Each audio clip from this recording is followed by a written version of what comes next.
bonsoir à tous. Merci de votre attention. Voici les titres de l'actualité de ce mardi. Elle est dominée par une excellente nouvelle. Les deux otages français, Christian Chesneau et Georges Malbruno, ont été libérés et remis aux autorités françaises. Ils étaient retenus depuis 4 mois par l'armée islamique du Salut. Ils devraient regagner la France dès demain matin et passer bien sûr Noël avec leurs proches. On ne connaît pas encore les circonstances de cette libération. Matignon et l'Élysée expriment leur joie. Applaudissements au Sénat, soulagement des familles et des rédactions concernées. Avec nous, Anne-Marie Chesneau, la sœur de Christian Chesneau. Bonsoir et à tout à l'heure. Bonsoir. Dans l'actualité également, la journée la plus froide de la semaine, jusqu'à moins 11 degrés dans l'Est et de la neige en plaine. Le verglas a fait 2 morts en Bretagne. L'enquête qui se poursuit après le double meurtre de Pau. 2 autres anciens patients de l'hôpital ont été interpellés puis libérés après vérification de leurs emplois du temps. Enfin, ça n'est pas un record, mais on en est tout près. Un homme a gagné 26 millions d'euros au loto Euromillions, près de 170 millions de francs. Il s'agit d'un boucher de 34 ans. Il vit à Bègles et pour l'instant, il est célibataire. C'est fait, c'est sûr, c'est officiel. Christian Chesneau, 37 ans, Georges Malbruno, 41 ans. Depuis 124 jours exactement, nous vous montrons tous les soirs ces visages d'otages. Eh bien, c'est terminé. Les 2 hommes ont donc retrouvé la liberté aujourd'hui. Ils seront de retour en France demain. Le groupe qui les détenait, l'armée islamique du Salut, l'a indiqué dans un communiqué cet après-midi. Et puis l'information a été très rapidement confirmée. Le récit de ces quelques heures avec Philippe Visserias.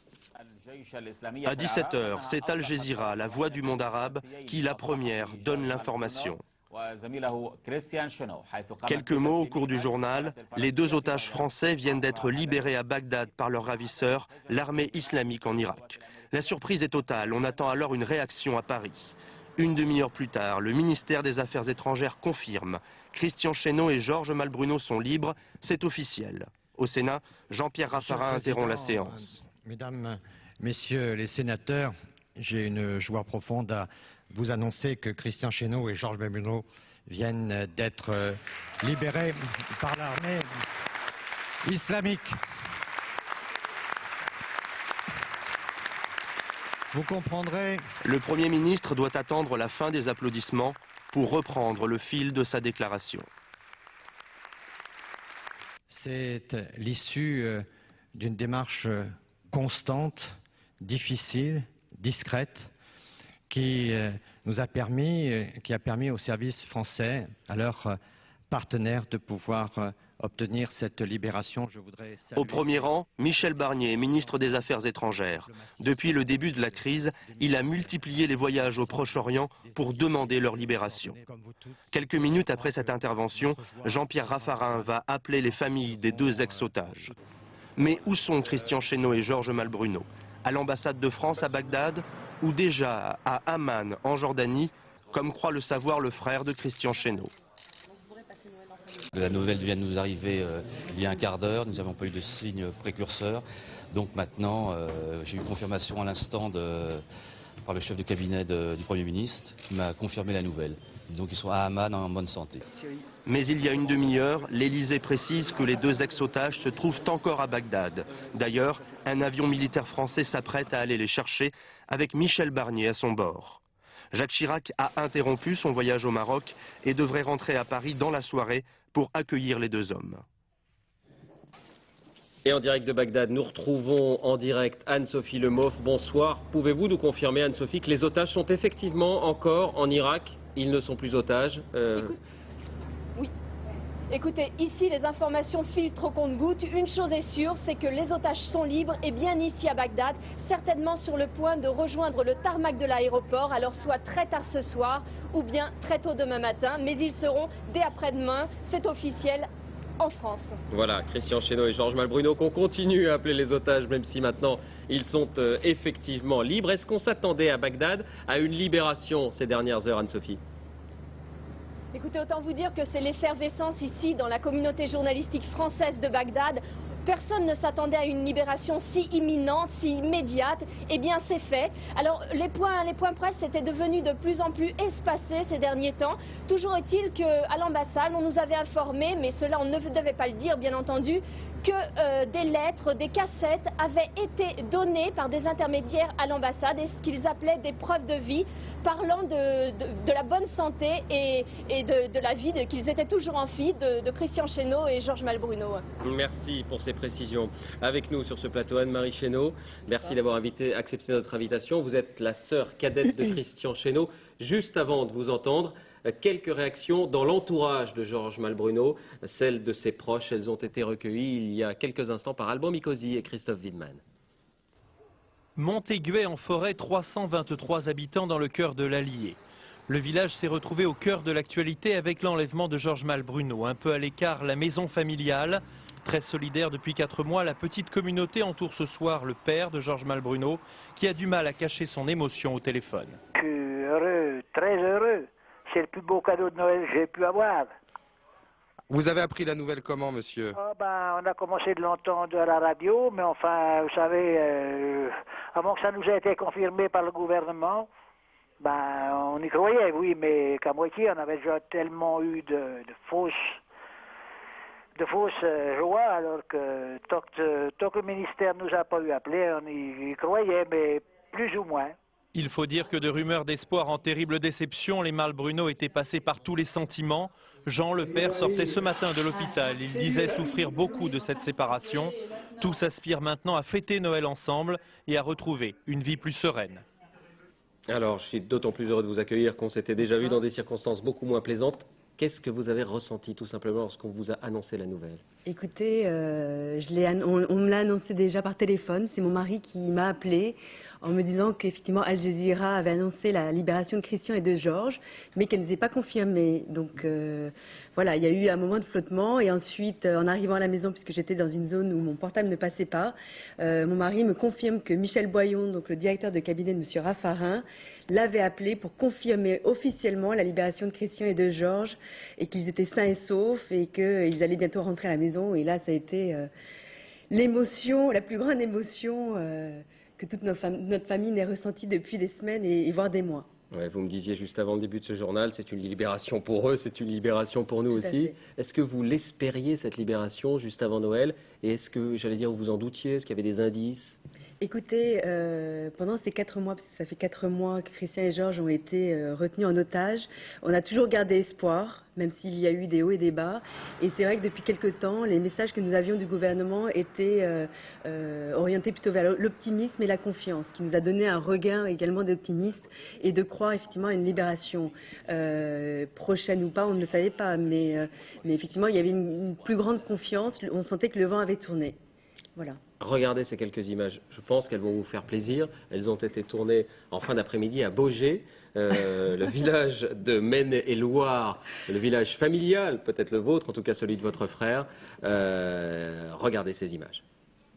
La bonne nouvelle que nous avons appris il y a quelques minutes, puisque les 2 journalistes français viennent d'être libérés, on a la confirmation, c'est fait, ils sont remis aux autorités françaises. C'est l'adjoint au maire de Baugé qui l'annonce. Christian Chesneau, l'enfant de ce village du Maine-et-Loire, passera Noël en famille. Maintenant que Christian est revenu, ça va être la fête. Je crois que ça va être leur plus beau cadeau de Noël. Depuis 4 mois, tout le village était mobilisé, des enfants jusqu'aux prêtres qui adressaient chaque semaine une prière à la messe. Encore un peu de patience, Christian Chesneau est attendu demain sur le sol français. Voilà, commentaire de Karine Komadzi. Évidemment, vous n'avez pas pu parler à votre frère pour l'instant, vous n'avez eu aucun contact. Aucun contact. Le président de la République vous a appelé, je crois. Le président de la République nous a appelé, M. Raffarin nous a également appelé. Et effectivement, c'était pour eux et pour nous un grand soulagement. Et donc le président, M. Chirac, a souhaité nous rendre hommage et nous a passé toutes ses amitiés et était très heureux de cette libération. Très, très heureux. Ouais. Voilà, il rentre de Marrakech, je pense. Il rentre effectivement à Paris voilà. Pour pouvoir s'exprimer demain matin. Restez avec nous, Anne-Marie Chesneau, car on va voir maintenant comment cette journée a été vécue dans les rédactions où travaillent votre frère et Georges Malbruno, à RFI et au Figaro. Reportage Loïc Delamornay, Caroline Gauthier.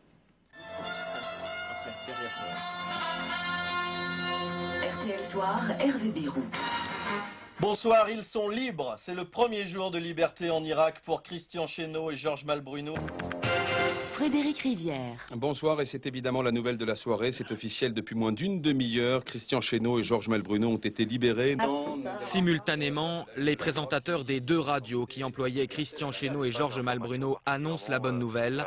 À RTL et RFI, journalistes, collègues, directeurs généraux se succèdent au micro, surpris et soulagés. On l'a appris il y a quelques minutes, comme vous tous, on a eu la confirmation de l'Élysée et de Matignon. On est évidemment extrêmement heureux, extrêmement soulagés. Toute la rédaction de RTL attendait cette nouvelle.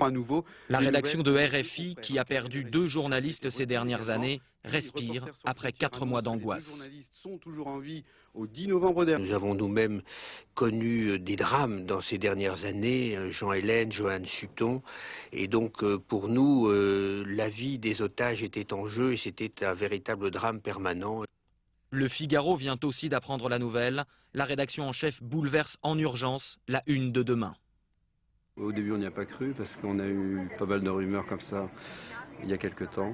Et beaucoup de nos confrères, c'était un peu précipité. Et là, mais là c'est formidable. C'est l'heure de déboucher le champagne dans les rédactions, en attendant demain la grande fête pour le retour des leurs.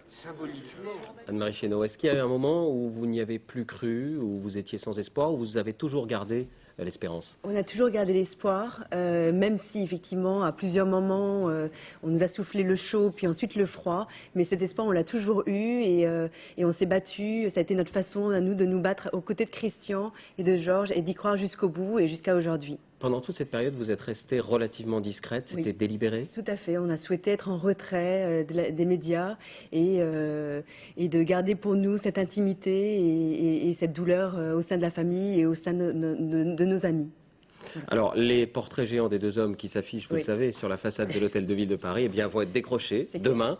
Réaction recueillie sur place, là-bas, ce soir. Et puis également à Reporters sans frontières, où on s'est beaucoup mobilisé depuis le début de la prise d'otage. Christelle Bertrand, Karine Comazzi.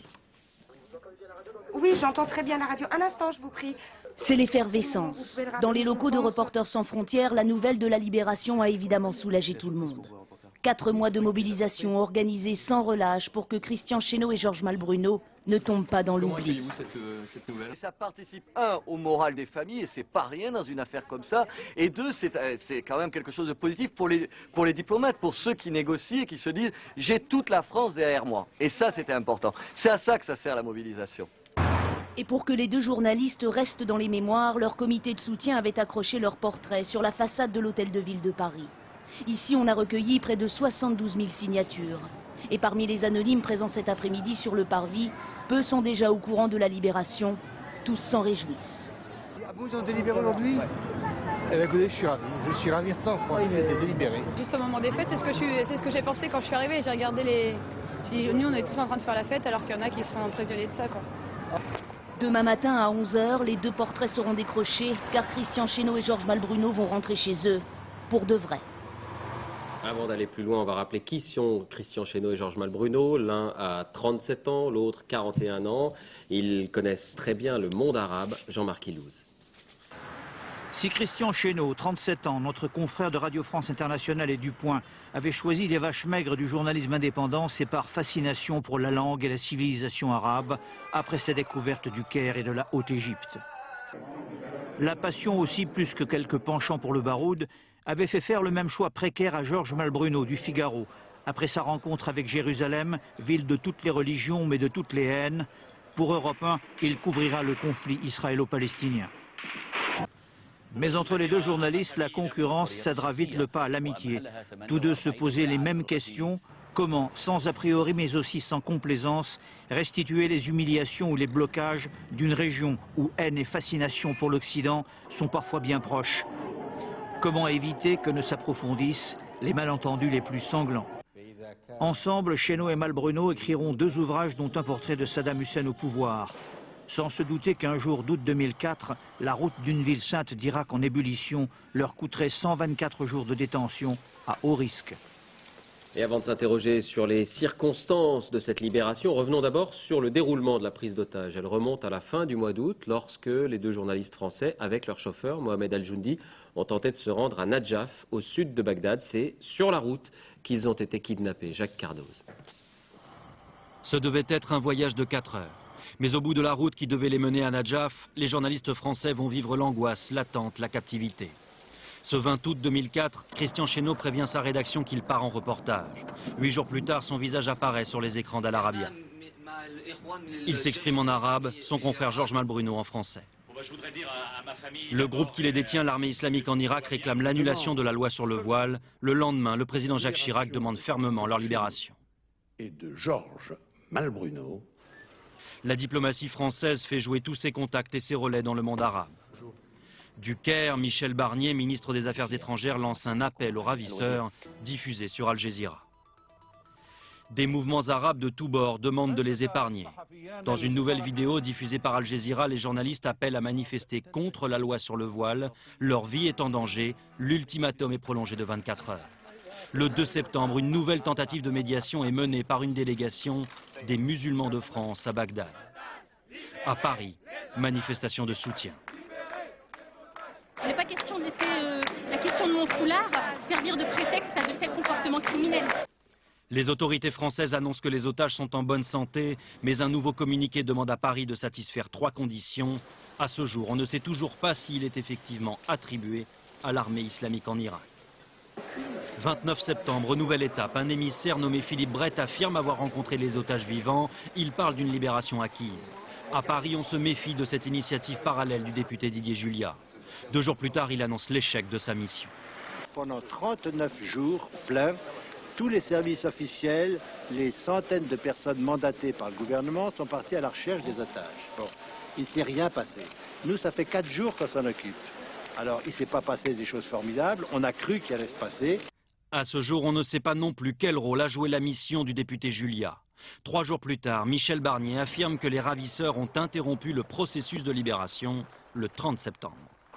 Le 12 novembre, l'espoir renaît. Mohamed Al-Joundi, le chauffeur syrien, est retrouvé vivant à Falloujah. Jean-Pierre Raffarin parle de nouveaux contacts avec les ravisseurs. Si Mohamed Al-Joundi déclare n'être resté que 15 jours avec nos confrères, le soulagement et l'espoir de retrouver vivants Christian Chesneau et Georges Malbruno est bien réel. Anne-Marie Chesneau, est-ce que vous savez, est-ce qu'on vous a dit s'il y a eu négociation avec les ravisseurs? On n'a aucune information. On ne sait pas du tout s'il y a eu quelles ont été les négociations, quels ont été les enjeux. On sait simplement que Christian et Georges ont été libérés, mais sous quelles conditions, on ne le sait pas du tout. Apparemment, tout le monde a été pris de court. On a eu le sentiment que même le Premier ministre n'avait pas été informé un peu avant. Vous n'avez pas plus d'éléments là-dessus? On n'a aucun élément à donner et aucun élément ne nous a été donné. Alors, Thierry Tuillier nous a rejoint pour évoquer ces aspects. Bonsoir Thierry. Juste avant de vous entendre, on va se remettre en mémoire ce qu'est, ou plutôt ce qu'on sait de ce groupe, l'armée islamique en Irak, qui a kidnappé puis relâché les 2 Français. Amaury Guibert. Dans le chaos de la violence en Irak, l'armée islamique, l'un des groupes les plus actifs de la guérilla. Voici leur dernière vidéo de propagande. Image de leur coup de force, diffusée à la fin du mois de novembre. La présentation est soignée, c'est surtout la démonstration d'une organisation de plus en plus structurée. La précédente vidéo, en février, était plus artisanale. L'armée islamique en Irak n'est alors qu'à ses débuts. Attaques contre les convois américains, la police irakienne ou les gardes nationaux. Des actions sporadiques, ces coups d'éclat sont à venir. Ce seront les prises d'otages. Le groupe apparaît alors comme l'un des plus cruels d'Irak, notamment après l'enlèvement et l'exécution de l'Italien Enzo Baldoni, premier occidental visé par l'armée islamique avant Georges Malbruno et Christian Chesneau. La prise d'otage des 2 Français s'accompagne d'une revendication qui, pour la première fois, dépasse la seule situation irakienne. Le groupe demande à la France d'abroger la loi sur le voile. Pour beaucoup de spécialistes, cela montre l'influence de combattants étrangers dans le groupe, même si leur nombre reste un mystère. Pour l'essentiel, l'armée islamique est composée d'Irakiens salafistes, l'une des tendances les plus dures de l'islam. Son terrain d'action se limite au triangle sunnite à l'ouest de Bagdad, là où la guérilla mène ses actions les plus violentes. Alors Thierry, ça faisait plusieurs semaines qu'on était sans nouvelles de ce groupe. Est-ce qu'on sait s'il y avait des revendications vraiment précises? Écoutez, à dire vrai, dernièrement, non. On le sait maintenant, l'armée islamique en Irak a fait part de revendications à la fin du mois d'août et au début du mois de septembre, notamment concernant la loi sur le voile, mais rien ces dernières semaines. C'est vrai qu'il y avait des signes, mais pas suffisamment optimistes, en tout cas pour que, par exemple, Jacques Chirac ne parte pas au Maroc. On le sait maintenant. Et c'est vrai aussi que l'armée islamique en Irak rappelle dans ce communiqué ce soir les raisons pour lesquelles, finalement, nos deux confrères ont été libérés. Et lorsqu'on regarde dans le détail, on voit qu'il n'y a rien de neuf depuis 4 mois. Parce que on sait depuis 4 mois que Georges Malbruno et Christian Chénault... Qu'est-ce qui est évoqué dans ce communiqué précisément? Manque de preuves concernant le fait qu'ils soient espions. On le sait, espions américains, ils ne l'étaient pas. On sait qu'ils étaient journalistes, évidemment. L'engagement de la France en Irak, on connaît cet engagement et on sait que ça n'a pas changé depuis 4 mois. La politique de la France, elle n'a pas changé, elle ne changera pas. Elle a été fixée maintenant depuis plus de 2 ans, on le sait.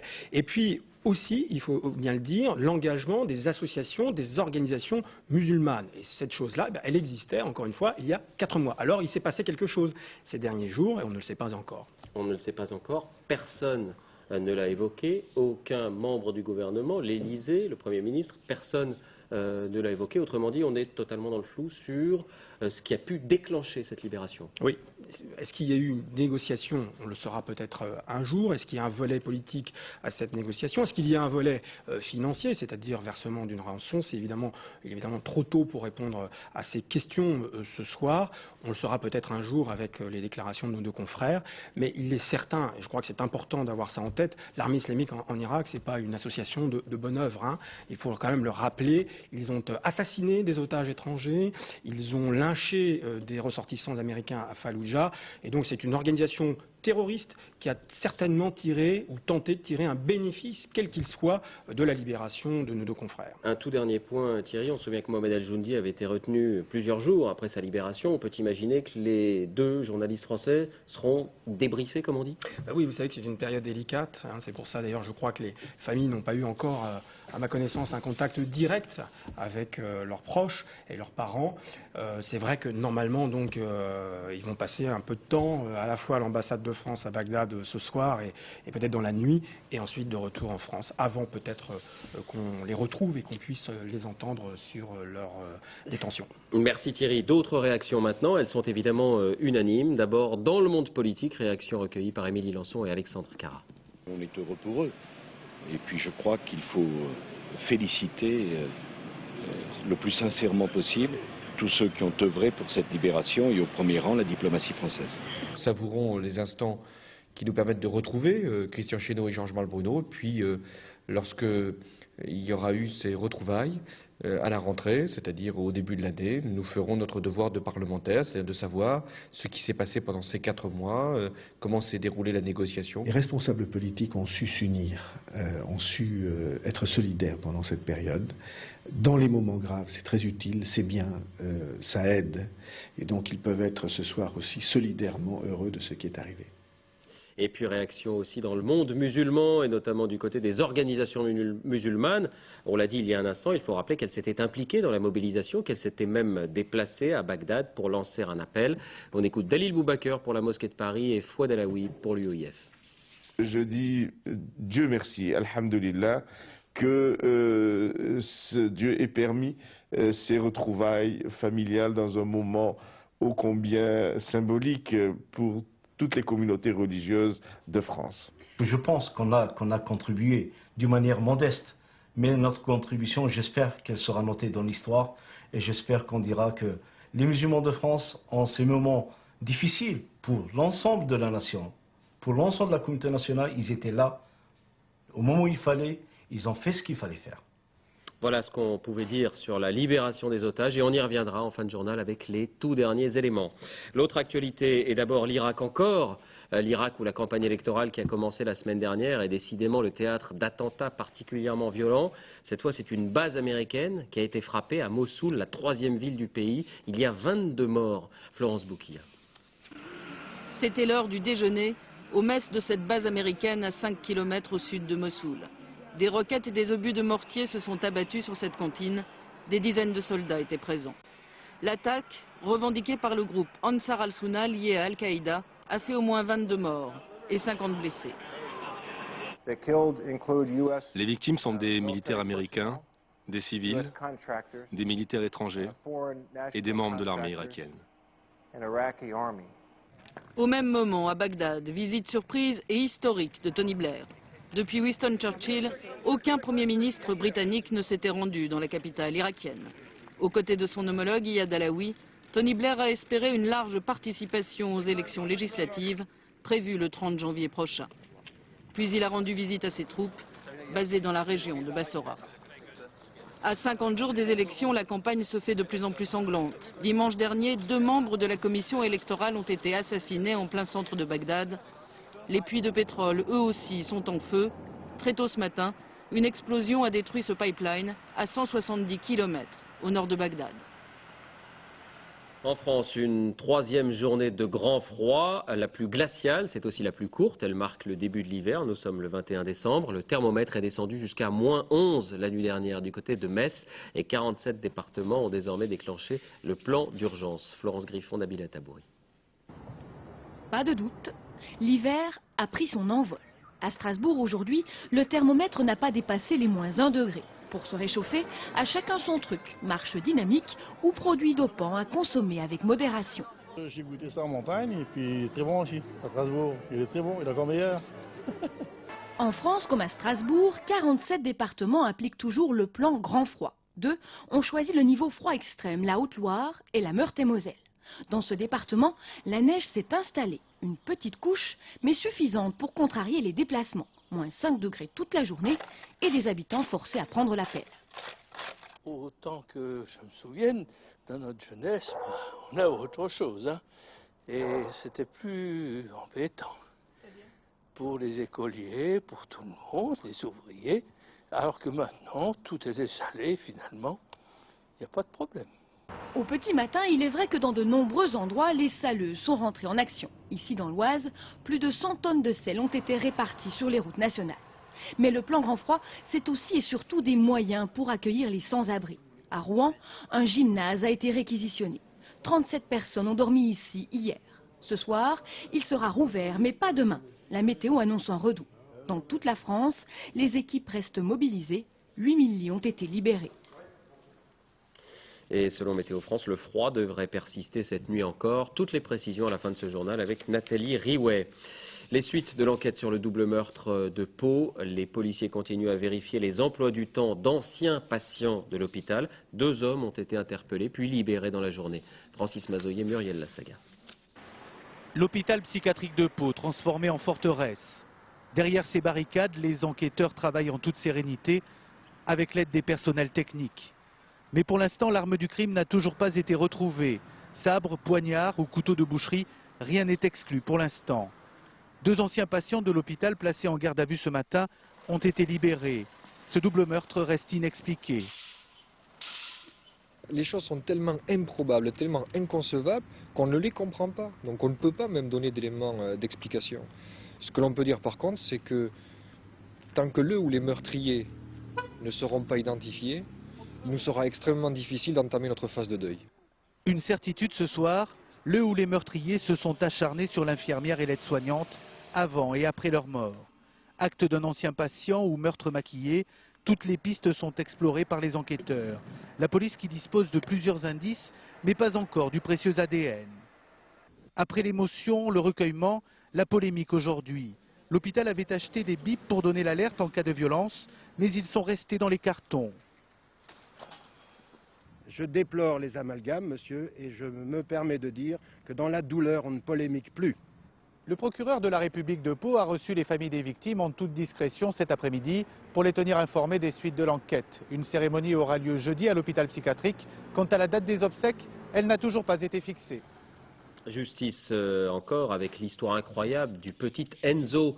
Ce nourrisson âgé de 9 mois avait été retiré à ses parents parce que les médecins avaient constaté plusieurs fractures. On pensait à un cas de maltraitance. En fait, il s'agissait d'un mal très rare, la maladie des os de verre. Cet après-midi, le couple a pu récupérer son enfant. Sophie Rodier, Didier Guyot. Le sourire d'Enzo, 9 mois. Cet après-midi, il a enfin retrouvé ses parents, lavés de tout soupçon. À la maison, il y a tous ces cadeaux qui t'attendent et puis le sapin qui clignote. Il y a 3 mois, le bébé était placé d'office dans une pouponnière. Gaël et Nicolas étaient accusés par la justice de le maltraiter.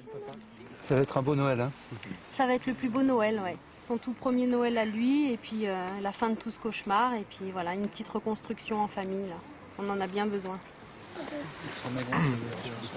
C'est difficile d'exprimer ce qu'on peut ressentir, c'est vraiment, c'est tellement un soulagement, vraiment, un point au moins sur le cœur, quoi. Ça fait du bien. C'est le grand cauchemar qui se termine et le conte de Noël qui peut enfin commencer. Enzo a 5 mois quand un médecin lui découvre une fracture de la hanche et des traces suspectes. Pour lui, c'est un cas de maltraitance. L'enfant est placé, les parents mis en garde à vue. Enzo souffrait en fait de la maladie des os de verre. On se dit qu'on va partir en prison, hein. Que même si on n'a rien fait, même si on leur répète, c'est tellement impressionnant que ouais, on se dit que ça y est, on va partir en prison et on va s'en sortir comment Parce qu'on était interrogés, après on était remis en cellule, on était sortis de la cellule réinterrogés, les questions elles revenaient toujours les mêmes, puis c'est leur travail, ils font leur boulot, mais bon, c'est vrai que c'est très dur, puis c'est dur à assumer tout ça, quoi. Camélia et ses parents ont vécu la même histoire. Il y a 9 ans, le même médecin avait fait la même erreur de diagnostic. La petite fille n'était pas battue, mais souffre comme Enzo de la maladie des os de verre. Actualité sociale avec l'échec des négociations salariales chez les fonctionnaires. La dernière réunion avait lieu aujourd'hui à Paris. Le ministre de la fonction publique, Renaud Dutreil, qui avait évoqué dans un premier temps une hausse de 0,5%, est allé jusqu'à 1%. Insuffisant, ont dit les syndicats qui ont quitté la salle après 2 heures de discussion. Ils considèrent que les fonctionnaires ont perdu 5% de leur pouvoir d'achat en 4 ans. Du pouvoir d'achat, lui, va en avoir. C'est le rêve de millions de personnes. Un Français, un boucher de 34 ans, a cassé la baraque au loto euro million. Il a gagné, écoutez bien, 26 215 627 euros très précisément. Il va vendre sa boucherie, s'acheter une Jaguar et partir au soleil. Frédéric Monteil. Je vous remets votre chèque, montrez-le à la caméra. C'est le 2e plus gros chèque que nous avons jamais remis. Un petit bout de papier qui vaut tous les coffres-forts d'une banque. 26 215 627 euros, soit 170 millions de francs. Alors, heureux? Je le rage. Voilà. Je ne dors pas depuis 3 jours. Je n'ai pas eu vraiment le temps de réfléchir, quoi, hein. Pour l'instant, ça vous complique un peu la vie, on a l'impression. Compliqué non, parce que j'aurais dû travailler ce matin, je ne travaille plus, ça ne me complique pas la vie. On n'en saura guère plus, car le boucher de Bègle se montre très discret depuis 3 jours. Il est temps de partir en voyage, hein. Et justement, le voyage, c'est pour demain. Destination inconnue, peut-être dans un de ces paradis bleus, peut-être achètera-t-il des diamants ou encore des voitures de luxe. Pascal Brun l'ignore, mais dans la rue, 26 millions d'euros, ça donne des idées. J'arrêterai de travailler tout de suite, voilà. Je m'installe en Bretagne, à la campagne, au bord de la mer, un bateau, des chevaux. Moi, j'achèterai un appartement un peu plus grand. Je pars au soleil. Sa nouvelle fortune, le boucher de Bègle l'a fêté entre amis. Mais plus question de travailler. Adieu le tablier et les 50 heures par semaine. Sa boutique est mise en vente. À 34 ans, Pascal le millionnaire célibataire est un des meilleurs partis de France. En voilà un qui va pouvoir s'offrir un Noël de luxe. C'est une autre planète, vous allez la découvrir. Le luxe branché, des cadeaux qui font apparemment fureur. Une paire de baskets haute couture pour la modeste somme de 1 500 euros. Un scooter personnalisé par un grand nom du design. Estelle Collin. À Noël, il y a le cadeau au standard, le cadeau surprise et le cadeau branché. Aujourd'hui, c'est généralement un objet signé par un artiste qui a le vent en poupe en série limitée et numérotée. Eh bien, c'est celui-là, ce petit robot que Michael est venu chercher. Il y a une valeur sentimentale parce que j'adore cet artiste-là, et il y a une valeur monétaire parce que dans le temps, ça prendra de la valeur parce que forcément, c'est limité. Limité, tout comme ces figurines. Entre 90 et 100 euros, elles s'arrachent en quelques heures. Ou encore, cette drôle de boîte pour ordinateur portable. La clé, un savant marketing? Non, non, non, juste du bouche à oreille, ici on ne fait pas de pub. Le secret? On joue sur l'objet unique, qui bien sûr lorsque vous l'offrez vous rend unique. plus notre clientèle a plutôt envie de faire partie de cette élite, d'avoir la sensation d'être acteur dans cette démarche de consommation. Ce sont ces baskets limitées à 3000 exemplaires, numérotées à l'intérieur. Tout est sublime, la semelle. Alors, peu importe le prix, c'est la rareté qui compte, l'unique, le collector. Ici par exemple, la paire de tennis, 1500 €. Faire croire que cet objet est infiniment rare, en quelque sorte de fabriquer un mensonge auquel tout le monde va adhérer. Et la stratégie de rareté, celle qui consiste à créer artificiellement une pénurie en faisant croire que s'il y a pénurie, c'est parce que les gens sont arrachés cet objet et c'est aussi parce qu'il n'y en aura bientôt plus, est une stratégie idéale pour créer le cadeau que tout le monde va vouloir. Et le look du vendeur, eh bien c'est la caution, ça aussi, ça fait vendre. Au final, Michael aura dépensé 2450 €, beaucoup plus que les 550 € dépensés en moyenne à Noël. Mais pour être dans le coup, forcément, ça a un coût. Et si vous manquez d'idées pour le repas de Noël, eh bien nous entamons une série avec des grands chefs. Ce soir, Jacques Lameloise, 3 étoiles, à Chagny en Bourgogne, s'aligne le classicisme. Nicolas Lemarinier, Nathalie Gallet. Pommes de terre rate grillées aux escargots de Bourgogne. Coquille Saint-Jacques dorée à l'unilatéral avec son jus de pomme verte. Poitrine de pigeonneau rôtie à l'émietté de truffe. Et grillotine au chocolat, marmelade d'orange et sorbet chocolat. Pour composer ce menu de fête, c'est dans les richesses de la Bourgogne que le grand chef Jacques Lameloise est allé chercher ses ingrédients. À commencer bien sûr par l'escargot, un petit gris pure race qu'il connaît sur le bout des doigts. Allez, on peut commencer les gars, allez-y. Jacques Lameloise, 3 étoiles au Michelin, perpétue le savoir-faire familial depuis 1971. Cela fait 3 générations que les Lameloises honorent la cuisine bourguignonne avec toujours l'amour des choses simples. Et pour un menu de fête, la simplicité permet de faire des merveilles. Comme c'est des escargots qui ont déjà été cuits au courbouillon, il faut les poêler, les faire chanter un petit peu. Je peux y goûter comme ça. On prend une rate, une pomme de terre traditionnelle, classique, à chair ferme, cuite à la vapeur. Après, on va les griller comme ça sur un petit grill. Et après, on va faire notre montage avec nos escargots qui sont revenus. La meilleure cuisine, souvent, c'est la simplicité. Et quand on a des produits de première qualité, il faut les travailler le moins possible. Puisqu'on peut faire chanter les escargots, pourquoi pas le pigeonneau, préalablement désossé et farci d'un morceau de truffe. Donc vous le faites chanter un petit peu, là, il va dorer, là. Pour la cuisson, le pigeonneau s'apprécie rosé. De la simplicité et de l'imagination dans la présentation, c'est le secret d'un plat réussi. La salade d'herbette, on l'a bien, les gars. Et ainsi, sans avoir une dizaine de cuisiniers dévoués derrière les fourneaux, on obtient pour le réveillon un menu gastronomique digne de figurer sur la carte d'un restaurant 3 étoiles. Cinéma, un peu de bonne humeur pour la fin de l'année avec la sortie demain des Sœurs Fâchées, une comédie savoureuse avec 2 grandes comédiennes, Isabelle Huppert et Catherine Fro, l'histoire de 2 sœurs que tout oppose. Pascal Deschamps, Daniel Lévy. Louise, c'est ma sœur. Enchantée. L'une débarque de sa province, l'autre bourgeoisement installée à Paris n'a eu de cesse d'oublier ses origines modestes. Si on ne vous disait pas qu'elles sont sœurs, vous ne pourriez pas le deviner. Vous avez des magazines. Vous arrivez de province? Ça se voit tant que ça. Alors, depuis Abel et Caïn, on le sait bien, les rapports entre frères ou sœurs sont loin d'aller de soi. Une drôle de tête. C'est ma tête. Ces Sœurs Fâchées nous plongent le temps d'un week-end au cœur des relations entre Louise et Martine, pour le meilleur et pour le pire. C'est l'histoire d'un moment de retrouvailles où elles se font face. Et bon, c'est un peu terrifiant. Et en même temps, il y a une recherche d'amour tout le temps. Au Mans, le dimanche soir, c'est désert. Le samedi aussi. Un peu comme dans un grand 8, le spectateur est d'abord ménagé. Un ton de comédie qui joue sur le contraste entre des personnages que tout oppose. Oh merde. Et puis ça se gâte. La joie de vivre de Louise, ses enthousiasmes et ses projets renvoient Martine à ses désillusions, ses échecs. Ça a l'air triste. Ah, Zama, me touche pas, lâche-moi. J'en peux plus de toi. Je peux plus, je te supporte plus. J'en ai marre de toi, de ta gentillesse, ta niaiserie, ta compréhension. Je peux plus te supporter. C'est ce qui fait la richesse du film.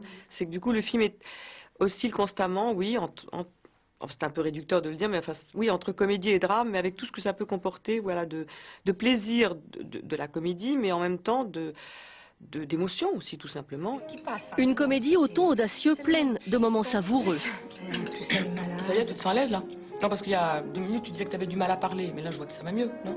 2 belles partitions pour 2 actrices Mon Dieu, mais tu peux pas faire attention! qui s'en donnent à cœur joie.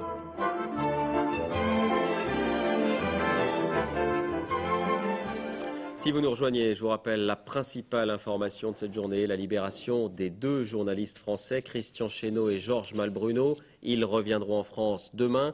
Dans un instant, nous retrouverons Didier Guyot à Montaigu en forêt, le village de Georges Malbruno. D'abord, les tout derniers éléments, rappel signé Philippe Visserias. C'est Al Jazeera, la voix du monde arabe, qui la première annonce l'information à 17 h. Les 2 otages français viennent d'être libérés à Bagdad. Sur Internet, leurs ravisseurs, l'armée islamique en Irak, diffusent un communiqué. Ils expliquent qu'ils libèrent les 2 journalistes par respect pour certaines positions du gouvernement français. Une demi-heure plus tard, à 17 h 30, Paris confirme cette libération. Au Sénat, Jean-Pierre Raffarin interrompt la séance. Monsieur le Président, Mesdames, Messieurs les sénateurs, j'ai une joie profonde à vous annoncer que Christian Chesneau et Georges Malbruno viennent d'être libérés par l'armée islamique. Le Premier ministre doit attendre avant de reprendre sa déclaration. L'émotion est palpable. En France, les rédactions où travaillent les 2 journalistes diffusent la nouvelle. Bonsoir, ils sont libres. C'est le premier jour de liberté en Irak pour Christian Chesneau et Georges Malbruno. À Baugé, dans le Maine-et-Loire, berceau de la famille Chesneau, l'adjoint au maire réunit ses administrés. C'est fait, ils sont remis au... Et sur notre plateau, Anne-Marie, la sœur de Christian Chesneau, fait part de son émotion. Pendant ces 4 mois, parce que ça fait 4 mois que Christian et Georges ont été retenus en otage, on a toujours gardé espoir, même s'il y a eu des hauts et des bas. Et c'est vrai que depuis quelque temps, les messages que nous avions du gouvernement étaient orientés plutôt vers l'optimisme et la confiance. Christian Chesneau et Georges Malbruno sont à Bagdad, à l'ambassade de France. Michel Barnier s'apprête à partir à leur rencontre. Jacques Chirac a interrompu son voyage au Maroc. Il rentre à Paris pour accueillir les 2 journalistes, enfin libres, 4 jours avant Noël. Didier Guyot, bonsoir. Vous êtes en direct à Montaigu en forêt, le village de Georges Malbruno. Et on imagine que là-bas aussi c'est une libération. Oui, bien sûr, c'est un immense soulagement ici pour le village. Les 323 habitants du village sont soulagés. L'enfant du pays va rentrer, mais aussi soulagement pour les parents, pour la mère, André, pour le père, Jean. Ils sont tous les 2 pour l'instant barricadés dans leur maison. Ils attendent des nouvelles, ils attendent d'en savoir un petit peu plus. Ils viendront d'ailleurs tout à l'heure s'exprimer. Une conférence de presse a lieu normalement tout à l'heure en salle communale du village. Ils ont appris la nouvelle dans l'après-midi. C'est leur petite fille, Agnès, qui a reçu un coup de téléphone du Quai d'Orsay et qui est venu donc prévenir son père, le frère de Georges Malbruno. Et Bernard est donc venu à son tour voir ses parents pour annoncer la bonne nouvelle. Des parents bien sûr soulagés. Le père de Georges Malbruno a été opéré il y a peu. C'est donc un grand réconfort pour lui et surtout réconfort aussi pour la mère de Georges Malbruno. André, elle nous a dit tout à l'heure que c'était son plus beau cadeau, le plus beau cadeau de Noël qu'elle pouvait recevoir. On la comprend et donc d'ici quelques instants, il devrait s'exprimer dans l'enceinte même du village. Merci Didier. Une toute dernière réaction, celle des autorités irakiennes, celle du gouvernement irakien qui fait part de sa joie. Il indique qu'il est resté mobilisé pour la libération, qu'il a déployé tous les moyens possibles, fait part de son soulagement et de sa satisfaction. C'est la fin de cette édition. Merci de l'avoir suivi. Tout de suite la météo, Nathalie Riouet. Attention, le froid, ça n'est pas encore fini. 20h55, j'attire votre attention sur un film exceptionnel, Le Clan des Rois, de vrais lions, filmé comme des acteurs et doté de la parole grâce à un trucage numérique, un pari très réussi. 1h-5, dernier journal, Laurence Piquet, dès 6h30 télématin dans les 4 vérités. Gérard Leclerc recevra le président de l'UDF, François Bayrou. Et pour rester dans la bonne humeur, on se quitte sur ces images d'un miraculé, ce canard surpris, coincé par la glace sur un lac de Chicago. Et que croyez-vous qu'il arriva? Eh bien la police, appelée en urgence, est parvenue sur les lieux. Et cette policière intrépide a rampé sur le lac gelé. Mission accomplie, le canard est toujours vivant. À demain.